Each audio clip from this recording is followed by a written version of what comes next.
दा आं गिबियावनो बे मिडिया नोंथांमोनखौ आं गोसो गोरबोनिफ्राय बरायनानै लाग्रोबाय।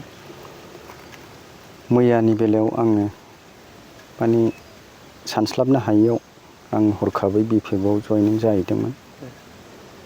दा आं दिनै बे जयनिं जानायखौ आं दिनै नैबे मिडियानि गेजेरजों आं उइथड्र खालामफिनबाय। आङो सासे सादारन मानसि हिसाबै आङो थानोसै बे पार्टियाव, जेनेबा बिपिएफ पार्टियावहाय आङो सासे बिपिएफ पार्टिनि सोद्रोमा हिसाबै आं दिनैनिफ्राय नंफिनला। मैया आं जयेन जादोंब्लाबो सिगांनिफ्रायनो आं एबसुआव थाबोग्रा हिसाबै दा बिटिआर सरखार गभर्नमेन्ट दानाय इउपिपिएल पार्टियाव थाग्रा हिसाबै आं आवगायाव जेरै दं आं बिदिनो थानोसै। दा जाय मानबदेब प्रमद बर' सारा बिटिआर गभर्नमेन्टखौ दैदेनगासिनो दङ, दा आं बे मानबदेब प्रमद बर' सारजोंनो माने जा हायो खारफा फैफा थांफानानै आङो आंनि जाखिनि एसे एनै आइडिया माबाफोरजों आङो सारखौ मदद होलांनोसै।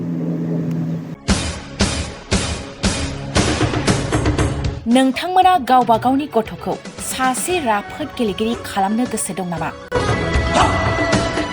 रायजोआरि, हादरारि, हादर गेजेर थाखोसिम गेलेगिरि खालामनो गोसो दंब्ला नोंथाङा गोबाव दा खालामसै। सासे राफोद रोंखा-राखा गेलेगिरि खालामनो थाखाय नोंथाङा जानजि खाफ्रादो आरो मुं थिसनहैदो।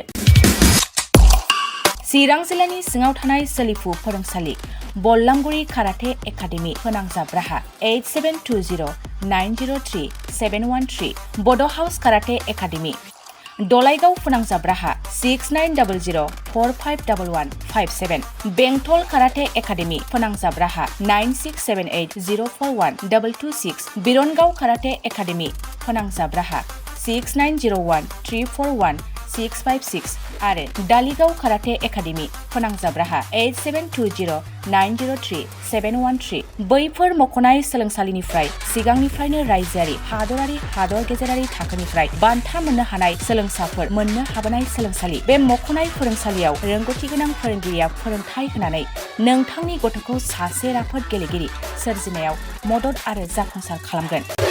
अब्ला मानोथो गोबाव खालामनो, थाबैनो मुं थिसनहैदो।